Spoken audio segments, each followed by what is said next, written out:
ôter Dieu de la Bible et de l'adoration.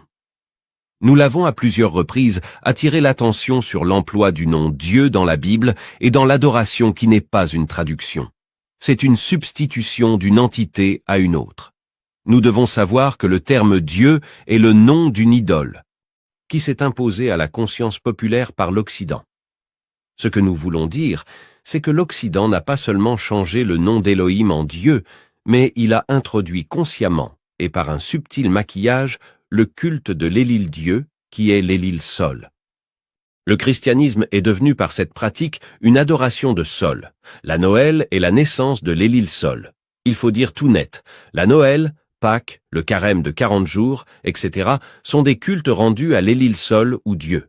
La célébration de la Vierge Mère et de son enfant est dans le même registre et fait partie du système d'adoration de Sol. En un mot, ce qu'on appelle le christianisme est une adoration de Sol. Il faut se référer à l'excellent livre du docteur Alexandre Hislop, 1972, Les deux Babylones.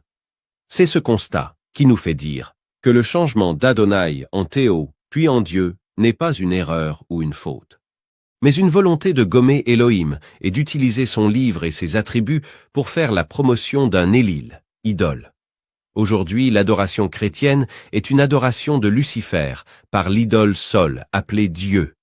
Ôter le terme Dieu de la Bible et de l'adoration conduit logiquement à créer un champ lexical nouveau pour remplacer celui produit par Théo et Dieu. Notre position est la suivante. De même qu'il y a plusieurs Méchirei, Messie, malgré le fait que Machia soit unique, notre monde est un monde qui, malgré le fait qu'il a un seul et véritable Elohim, renferme plusieurs Elohim. Chaque Elohim a son programme, sa voix, son projet et sa façon d'être adoré et honoré.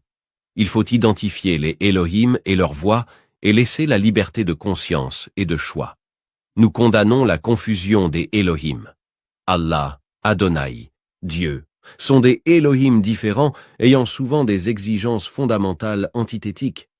Aujourd'hui, excepté le judaïsme et le méchiisme qui ont le même Elohim et ont une contradiction à propos de Machia. Le christianisme et l'islam sont des religions différentes avec des Elohim différents. Au total, mener l'opération Maccabée ou Yoshiahu, Josias, est notre but. Elle commence par la restitution de la Bible à Adonai en remettant son nom. Nous espérons vous retrouver d'ici là. Shalom.